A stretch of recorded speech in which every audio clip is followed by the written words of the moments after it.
Hello student, welcome back to success Mantra. तो स्वागत है एक बार फिर से आप सभी का हमारे the Hindu daily news analysis में। तो आज यानी कि 30 जून 2025 के द हिंदू में क्या है खास, जो कि एग्जाम पर्सपेक्टिव से बहुत ही ज़्यादा इंपॉर्टेंट है। चलिए जल्दी से डिस्कस कर लेते हैं। इसके साथ ही हम लोग 29 जून का भी द हिंदू एनालिसिस करेंगे, because due to some technical reason कल हम लोगों ने अपना द हिंदू एनालिसिस नहीं किया था। तो आज इन टोटल हम लोग 29 और 30 जून का द हिंदू एनालिसिस करने जा रहे हैं। तो चलिए बिना देर किए हुए शुरू करते हैं। So the first news from the Hindu today is from why did Axiom 4 need 24 hours to reach ISS. ठीक है, तो एक्जियम 4 मिशन है ना, 28 जून 27 जून से लगभग इसके बारे में हम लोग बहुत ज़्यादा स्टडी कर रहे हैं। बिकॉज जो एक्जियम 4 मिशन एक फॉरेन मिशन है, बट हमारे एक इंडियन इसमें डीपली इन्वॉल्व है ना। हम लोगों ने जाना था कि एक्जियम 4 मिशन, एक्जियम एरोस्पेस जो कि एक प्राइवेट ओन्ड कंपनी है इन यूएसए, है ना, उसका वेंचर है, उसका मिशन है। That is by the mission is known as Axiom 4 mission. इस मिशन को एक्जियम एरोस्पेस एग्जीक्यूट कर रहा है with the help of NASA, ISRO and SpaceX. ठीक है, और एम्स एंड ऑब्जेक्टिव क्या हैं इस एक्जियम मिशन के या फिर एक्जियम एरोस्पेस के, है ना। जो प्राइम ऑब्जेक्टिव एक्जियम एरोस्पेस का है इन मिशंस के पीछे, स्पेस को लोगों के लिए एक्सेसिबल बनाना, है ना, लोग फ्रीक्वेंटली आ जा सकें, है ना, एस्ट्रोनॉट कम से कम फ्रीक्वेंटली आ जा सकें। दैट इज वाई इस मिशन को शुरू किया गया है। ठीक है, तो एक्जियम 4 मिशन, इसमें 4 लोगों को इसे एक्स 4 मिशन भी बोला जाता है। तो इसमें, है ना, 4 एस्ट्रोनॉट भेजे गए, 1 from USA, second 1 from Poland, third 1 from Hungary और फोर्थ 1 फ्रॉम इंडिया। ठीक है, तो इंडिया से जिस एस्ट्रोनॉट को इंटरनेशनल स्पेस स्टेशन के लिए भेजा गया है उनका नाम शुभांशु शुक्ला है।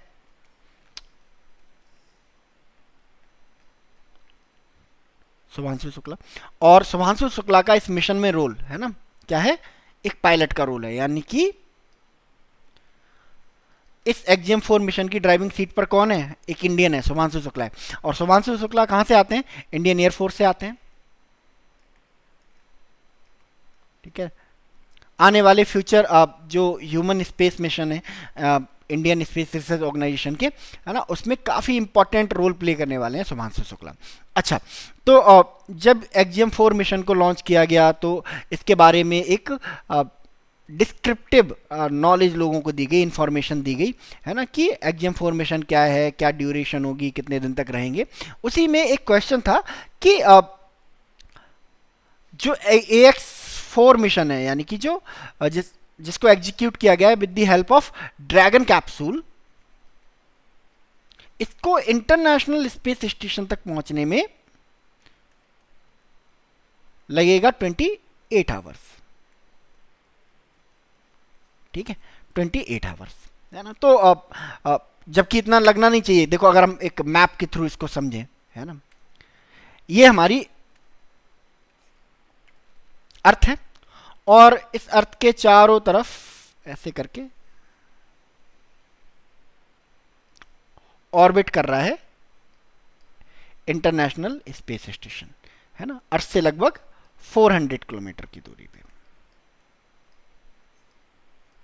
ठीक है, तो क्वेश्चन ये है कि इंटरनेशनल स्पेस स्टेशन पे जाना है इस ड्रैगन कैप्सूल को, इस AX4 मिशन को, है ना, तो 28 आवर्स क्यों लग रहे हैं।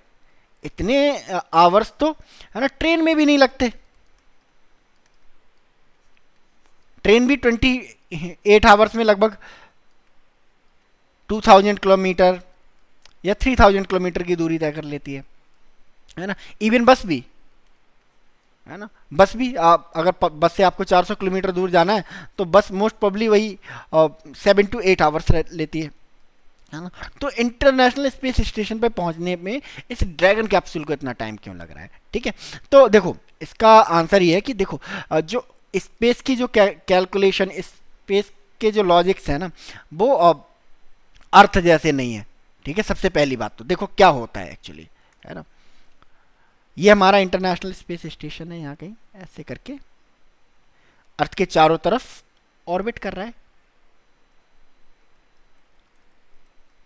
400 किलोमीटर की दूरी पे।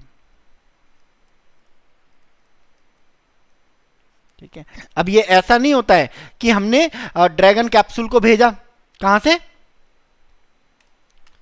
यहां से हमने ड्रैगन कैप्सूल अपना लॉन्च किया थ्रू, है ना, axiom formation, under axiom formation. तो ऐसे नहीं है कि यहां से जाएगा और जाके सीधे से चिपक जाएगा, नहीं, ऐसा नहीं होता है ना, क्योंकि इंटरनेशनल स्पेस स्टेशन क्या है कि ये कंटिन्यूसली क्या कर रहा है, मूव कर रहा है, अर्थ के चारों तरफ रिवॉल्व कर रहा है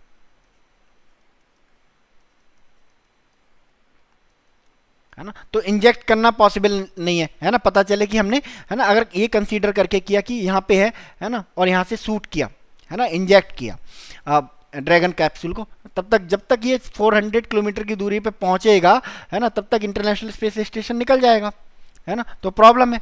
बट अगर ऐसा करना पॉसिबल भी होता, है ना, कि मान लो अगर मैं, है ना, पता चल जाता कि इतने टाइम पे यहाँ आ जाएगा और हम इसको शूट कर देते, इंजेक्ट कर देते, है ना, तब भी हम कंप्लीटली इनको डॉक नहीं कर पाते। डॉक क्या होता है, डॉकिंग क्या होती है, ठीक है, स्पेस में दो ऑब्जेक्ट का आपस में लिंक होना, जुड़ना, ये क्या कहलाती है, डॉकिंग कहलाती है। और दो ऑब्जेक्ट का आपस में अलग होना, ये क्या कहलाती है, अनडॉकिंग कहलाती है।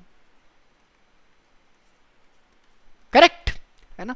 तो किस तरह का प्रोसीजर फॉलो किया जाता है जिससे 28 आवर्स लग गए to reach International space Station Shubhanshu Shukla and उनके फेलो एस्ट्रोनॉट को। देखो होता ऐसा है कुछ कि हमने लॉन्च किया एक्जियम फॉर्मेशन रॉकेट के थ्रू। कौन सा रॉकेट इस्तेमाल हुआ, फाल्कन 9, ठीक है, 2 स्टेज ये रॉकेट है।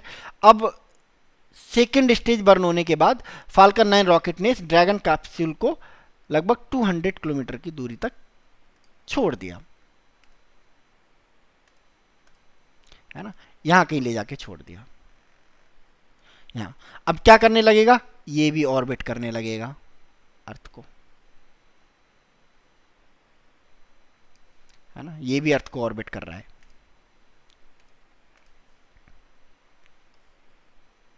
ये ऑर्बिट कर रहा है, यहां से ऑर्बिट करना शुरू कर दिया इसने, है ना।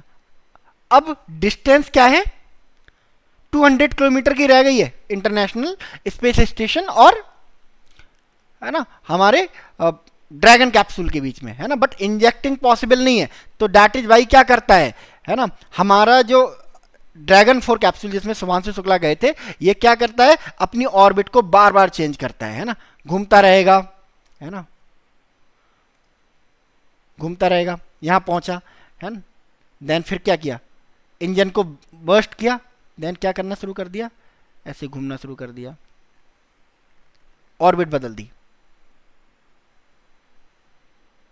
है ना, यहां पे ऑर्बिट चेंज हो गई। अब दूरी रह गई 100 किलोमीटर फॉर एग्जाम्पल, है ना। फिर इसने अपने आप को क्या किया, फिर इसने अपने थ्रस्टर्स को बर्न किया, है ना, और फिर चारों तरफ घूमने लगा इसके। अब डिस्टेंस रह गई मान लो 50 किलोमीटर, है ना, 50 किलोमीटर। अब ये देखेगा, है ना, कि इंटरनेशनल स्पेस स्टेशन, है ना, कहां पे है, लोकेशन देखेगा, एंड ये स्पेस स्टेशन को चूज करना शुरू कर देगा, क्योंकि अब इसे ऑर्बिट, अब जब ये ऑर्बिट बदलेगा तो किसकी ऑर्बिट में पहुंच जाएगा, इंटरनेशनल स्पेस स्टेशन की, है ना। एंड पता चला कि स्पेस स्टेशन यहां पे है, इंटरनेशनल स्पेस स्टेशन क्या करेगा, अपने थ्रस्टर्स को बर्न करेगा और इसकी ऑर्बिट में पहुंच जाएगा। अब क्या करना शुरू कर देगा, इंटरनेशनल स्पेस स्टेशन को चेंज करना शुरू कर देगा और पीछे से जाके क्या करेगा, डॉक कर लेगा खुद को। सामने से डॉकिंग नहीं होती है, डॉकिंग हमेशा कहां से होती है, पीछे से डॉकिंग होती है ना। रीजन है, एक सिंपल सा रीजन है, क्योंकि सामने से अगर डॉकिंग करेंगे तो स्पीड में बहुत तेजी से मूव कर रहा है, 1000 किलोमीटर पर आवर की जो स्पीड है उससे मूव कर रहा है इंटरनेशनल स्पेस स्टेशन। तो देयर माइट बी चांसेस कि मिस हो जाए डॉकिंग, है ना, या फिर ऐसा भी हो सकता है कि कोलैप्स हो जाए, पता चले कि हम डॉक करने गए थे, वहां रहने गए थे और हमने पूरा का पूरा इंटरनेशनल स्पेस स्टेशन क्या कर दिया, खत्म करके रख दिया। तो ये डॉकिंग का प्रोसीजर होता है ना, जो बाय द टाइम बहुत प्रिसाइजली होता है। कभी कभी इसके लिए क्या करना पड़ता है, बहुत वेट भी करना पड़ता है। दैट इज वाई यहाँ स्पेस में पहुंचने के लिए इतने घंटे लग जाते हैं, 28 आवर्स। तो इस आर्टिकल के थ्रू है ना क्या डिस्कस किया है, यही डिस्कस किया गया है कि जो एक्जियम फॉर्मेशन है उसको 28 आवर्स क्यों लगे पहुंचने में। ठीक है, आया समझ में। चलिए next news. Turmeric board headquarter to be opened in Nizamabad today. ठीक है, और टर्मरिक बोर्ड ही तो है ना, बट बहुत ज्यादा डिस्कस किया जा रहा है इसको, है ना, क्योंकि इसके पीछे बहुत सारे पॉलिटिकल रीजंस हैं। ठीक है, तो हमारी जो यूनियन गवर्नमेंट है उसने कुछ टाइम पहले डिसाइड किया कि निजामाबाद, जो कि हैदराबाद का एक सैटेलाइट सिटी है तेलंगाना में, है ना, यहाँ पर एक टर्मरिक बोर्ड बनाया जाएगा।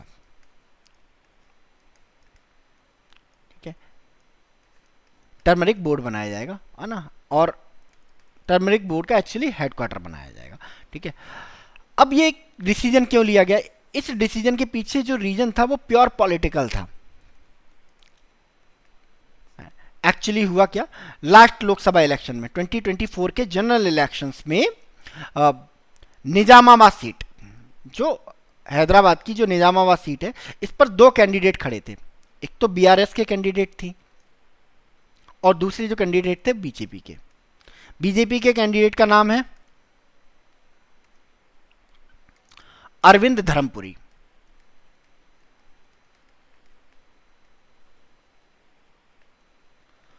और बीआरएस की जो कैंडिडेट है इनका नाम है के सविता।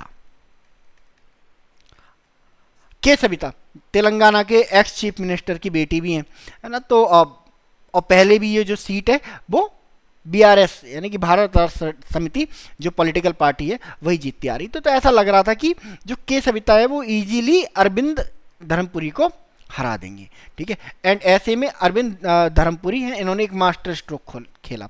इन्होंने कहा कि हमारे यहाँ पे सबसे ज्यादा क्या होती है, टर्मरिक होती है।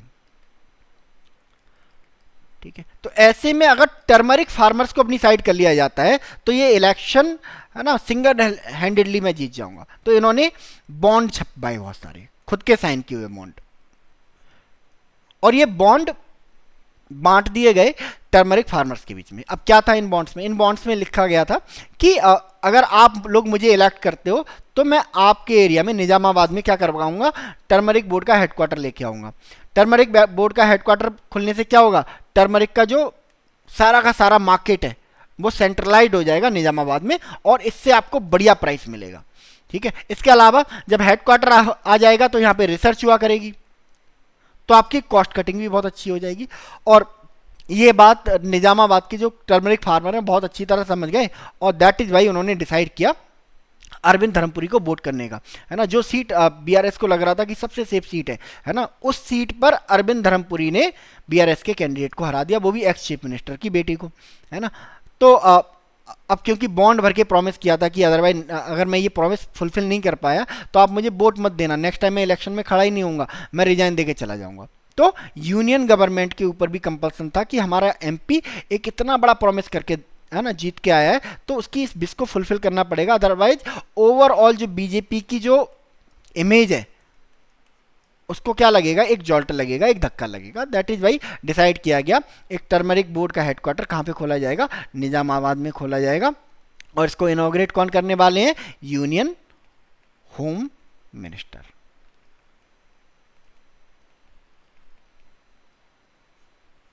ठीक है, क्या फायदा होगा हम लोग डिस्कस कर चुके हैं, वही फायदे होंगे, है ना। जब टर्मरिक बोर्ड का हेडक्वार्टर वहां पे पहुंचेगा निजामाबाद में, है ना, देन जो मार्केट है ना वो वहां पे ग्रो करने लगेगा, टर्मरिक मार्केट, है ना। टर्मरिक मार्केट जब ग्रो करने लगेगा तो कम्पिटिटिवनेस बढ़ेगी, कम्पिटिटिवनेस बढ़ेगी तो प्राइसिंग बढ़ेगी, और फायदा किसको होगा, टर्मरिक फार्मर्स को होगा। जब टर्मरिक बोर्ड का हेडक्वार्टर वहां पे पहुंचेगा तो जो इतने भी इनोवेशंस होंगे, है ना, उस इनोवेशंस का फायदा किसको मिलेगा, इन टर्मरिक फार्मर्स को मिलेगा। क्या होगी, कॉस्ट कटिंग होगी। ठीक है, तो ये सारे फायदे होंगे, दैट इज वाई है ना इस टर्मरिक बोर्ड को डिस्कस किया जा रहा है इतना वाइडली। चलिए next news. Next news is from Bihar. Bihar become the first state to vote using mobile app. ठीक है, तो बाय द टाइम हमारी जो डेमोक्रेसी है वो इवॉल्व करती जा रही है। ठीक है, पहले हम बैलेट पेपर से इलेक्शन कराते थे, है ना। बैलेट पेपर में ये कंप्लेंट्स आई कि बूथ को लूट लिया जाता है और जो रिजल्ट है उसको चेंज कर दिया जाता है। ठीक है, उसके बाद हमारी सरकार ने, है ना, हमारे इलेक्शन कमीशन ने इंट्रोड्यूस की ईवीएम, इलेक्ट्रॉनिक वोटिंग मशीन।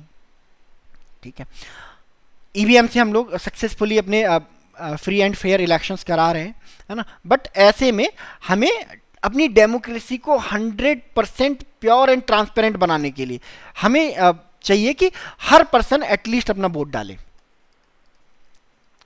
ठीक है, बट बहुत सारे पोलिंग बूथ बनाने के बाद, बहुत सारे ईवीएम्स होने के बाद, बहुत सारे लोग ऐसे हैं जो अपने डेमोक्रेटिक राइट का इस्तेमाल नहीं कर पाते हैं। ठीक है, रीजन क्या होता है कि ये लोग ओल्ड होते हैं तो ये बूथ तक नहीं जा सकते हैं। ठीक है, तो ये वोट अपना नहीं डाल पाते हैं, है ना। कुछ, है ना, डिसेबल्ड लोग होते हैं, डिसेबल्ड मतलब डीफ डम लोग, तो ये लोग भी पोलिंग बूथ तक नहीं पहुंच पाते, अपने वोटिंग राइट का इस्तेमाल नहीं कर पाते हैं। ठीक है, इसके अलावा जो आर्मी और डिफेंस में जो लोग होते हैं वो भी नहीं पहुंच पाते हैं, तो इन लोगों को बहुत ज़्यादा प्रॉब्लम होती है। इसके अलावा प्रेग्नेंट वुमेन, है ना, इनको बहुत सारे प्रिकॉशंस बताए जाते हैं डॉक्टर्स के द्वारा, तो अगर इनकी प्रेगनेंसी के दौरान इनके एरियाज में इलेक्शन होते हैं तो ये भी वोट डालने नहीं जा पाती हैं, है ना। तो हमारी डेमोक्रेसी को 100%, है ना, ट्रांसपेरेंट और 100% ट्रू डेमोक्रेसी बनाने के लिए हमारे इलेक्शन कमीशन ऑफ इंडिया ने लॉन्च किया मोबाइल ऐप के थ्रू वोटिंग को।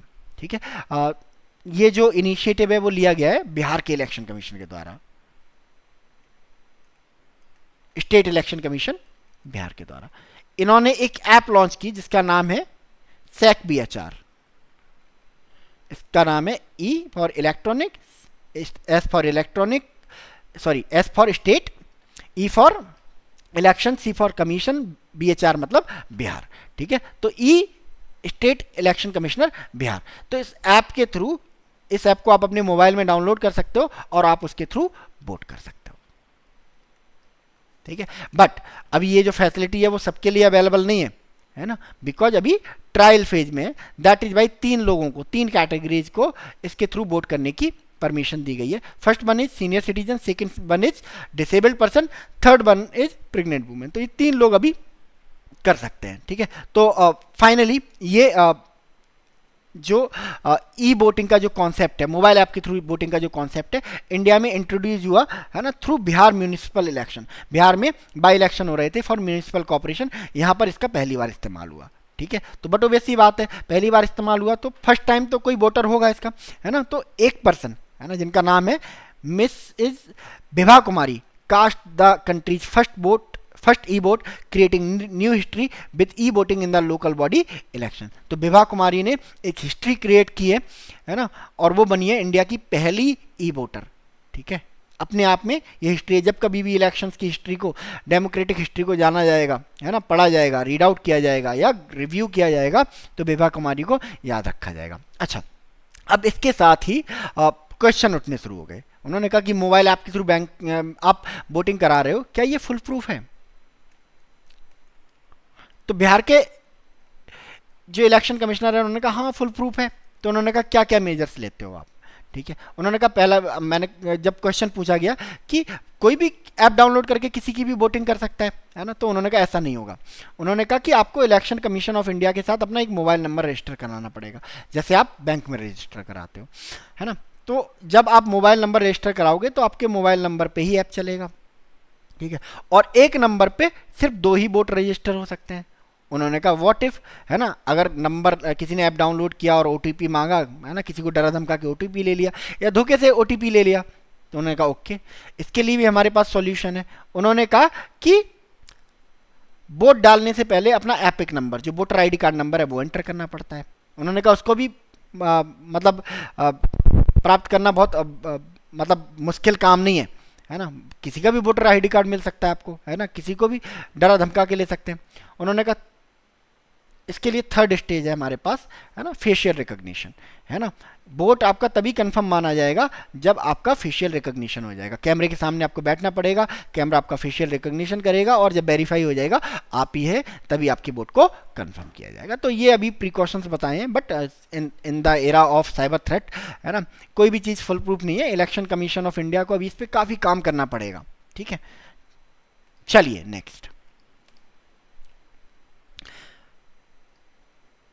World is borderless, India is much larger than shown on maps, ठीक है। ये शुभांशु शुक्ला का कहना है।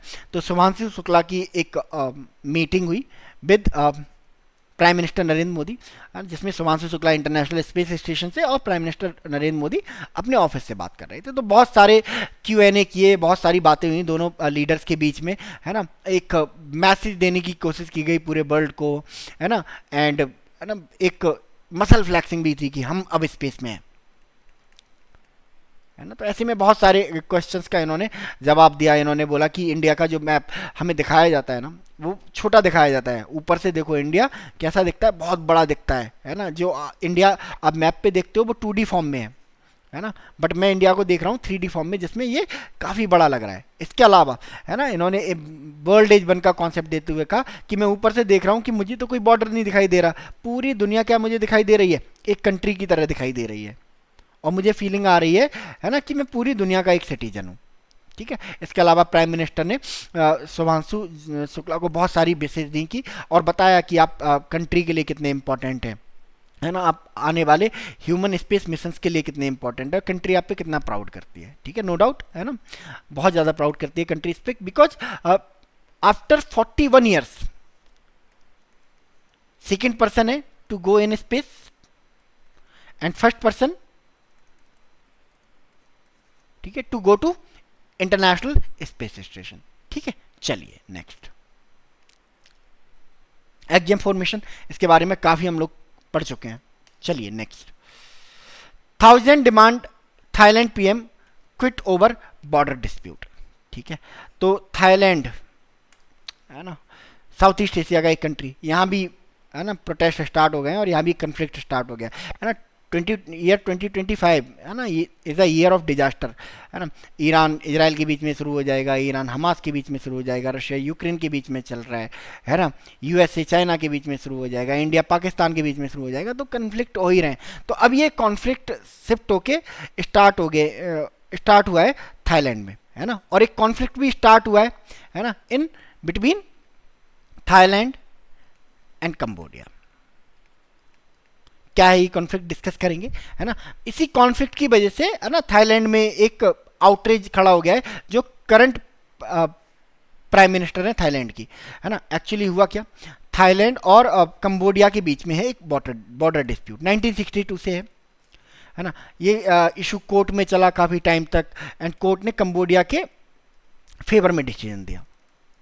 अब वो लैंड कंबोडिया को दे दिया थाईलैंड ने, बट दोनों कंट्रीज के बीच में टसल चलता रहा, क्लेम अपने अपने रहे कि थाईलैंड कहता रहा नहीं फैसला गलत है, एंड हमारा लैंड है वो। तो अभी रिसेंट में क्या हुआ, थाईलैंड और कंबोडिया की सिक्योरिटी फोर्सेस के बीच में, है ना, क्लैशेज स्टार्ट हो गए, है ना। तो अभी रिसेंट क्लैश जो हुआ उसमें कंबोडिया का एक सोल्जर मारा गया, ठीक है। उसके बीच देख के दोनों देशों के बीच में टेंशन स्टार्ट हो गई। एंड क्या होता है कि जो थाईलैंड की जो प्राइम मिनिस्टर हैं, है ना, पेंटोन गाटन सिनबात्रा, है ना, ये कॉल करती है कंबोडिया के एक्स प्राइम मिनिस्टर को, जिनका नाम होता है हुन सेन, ठीक है। और इनसे बातचीत करती हैं और इनको बोलती हैं, एक मिलिट्री ऑफिसर की बुराई करती हुई कहती हैं कि कुछ लोग हैं जो हमारे देश में रहते हैं बट मेरे साथ नहीं है, तो आप उन लोगों की बातों पर ध्यान ना दें, ठीक है, हम इशू को मिलकर सुलझा लेंगे, ठीक है। बात बिल्कुल ठीक कही थी, बट उन्होंने अपने आर्मी पर्सनल को इसमें घसीट लिया। दैट इज भाई पूरा कंट्री इसके ऊपर नाराज है कि आप कैसे आर्मी के अगेंस्ट जा सकते हो,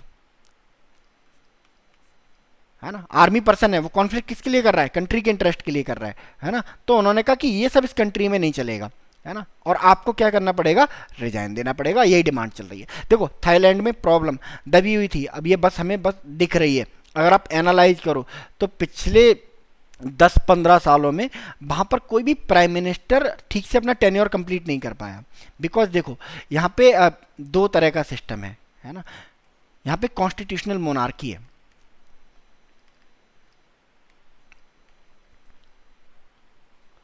कॉन्स्टिट्यूशनल मोनार्की, एक किंग होता है और एक प्राइम मिनिस्टर होता है। किंग की सिचुएशन वैसी है जैसी आप ब्रिटेन में किंग की होती है, ब्रिटेन में किंग या क्वीन की होती है, बट थोड़ा कंपेरेटिवली ये ज़्यादा पावरफुल है यहाँ पर किंग। ठीक है, तो इनके बीच में ना एक पावर स्ट्रगल चलता रहता है ना। प्राइम मिनिस्टर की तरफ से भी होता है, बट मोस्टली किंग की तरफ से परमानेंट होता है। जो भी प्राइम मिनिस्टर आता है उससे पावर स्ट्रगल शुरू हो जाता है, बिकॉज है ना किंग क्या करता है, खुद को मानता है सबसे ज़्यादा पावरफुल, है ना। तो ऐसे में क्या करना शुरू कर देता है कि वो बहुत सारे मिलिट्री मैंस को अपनी तरफ मिलाना शुरू कर देगा। इसके अलावा इनके सिंपथाइजर भी हैं जो इनको है ना इनके साथ क्या करते हैं, सिंपैथी रखते हैं और चाहते हैं कि कॉन्स्टिट्यूशनल मोनार्की को ख़त्म कर दिया जाए और किंग ही पूरे देश को संभाले, है ना। और पूरे टर्मोइल की वजह यही होते हैं, किसी भी लीडर के अगेंस्ट, किसी भी प्राइम मिनिस्टर के अगेंस्ट अगर प्रोटेस्ट खड़े होते हैं तो उसमें मोनार्की सपोर्टर जरूर होते हैं और ये हमेशा रिजाइन की मांग करते हैं। सिनबात्रा फैमिली, है ना, पहले अभी जो प्राइम मिनिस्टर हैं पेंटोगाटन सिनबात्रा, है ना, इससे पहले इनके फादर थे, इसके बाद है ना इनकी बुआ भी प्राइम मिनिस्टर रही हैं, इनके भाई भी प्राइम मिनिस्टर रहे हैं, है ना। तो पूरा परिवार है ना एक है ना प्राइम मिनिस्टर रहा है। तो इनके बीच में एक टसल होना, किंग और पीएम के बीच में टसल होना, है ना, एक है ना बहुत सिंपल सी बात है ना। तो बस ये क्या है, एक्चुअली थाईलैंड और कंबोडिया के बीच का कॉन्फ्लिक्ट नहीं है, एक्चुअली ये किंग और प्राइम मिनिस्टर के बीच का कॉन्फ्लिक्ट है। ठीक है, और ये इसी तरह बढ़ता रहा ना तो है ना देयर इज ए पॉसिबिलिटी कि थाईलैंड में सिविल वॉर शुरू हो जाए बिटवीन डेमोक्रेसी एंड है ना मोनार्की सिंपथाइजर, है ना। जो कुछ डेमोक्रेसी के सिंपथाइजर हैं, कुछ मोनार्की के सिंपथाइजर हैं, है ना। तो देखते हैं नियर फ्यूचर क्या होता है। बाकी ये रहा साउथ ईस्ट एशिया का मैप, ये हमारा थाईलैंड है, ये कंबोडिया है, ठीक है, ये हमारा थाईलैंड है। थाईलैंड की कैपिटल क्या है, बैंकॉक है, ठीक है। कंबोडिया की क्या है, नोमपने है, ठीक है। ये कॉन्फ्लिक्ट जोन है बेसिकली, ठीक है। चलो मैप को देखो और मैप को देख के बताओ, है ना, कौन सा साउथ ईस्ट एशिया का एकमात्र कंट्री है जो लैंड लॉक है, ठीक है, जो है ना कहीं भी ये वाटर बॉडी है कि कहीं तरफ से वाटर बॉडी से कनेक्टेड नहीं है। जल्दी जल्दी कमेंट सेक्शन में आंसर दो, ठीक है। तो आज के द हिंदू में हम लोग इतना ही रखते हैं, मिलते हैं कल यानी कि 1 जुलाई के द हिंदू के साथ। तब तक के लिए आप लोग मेहनत से पढ़ाई कीजिए और अपना बहुत बहुत ख्याल रखिए। So thank you so much and God bless you all.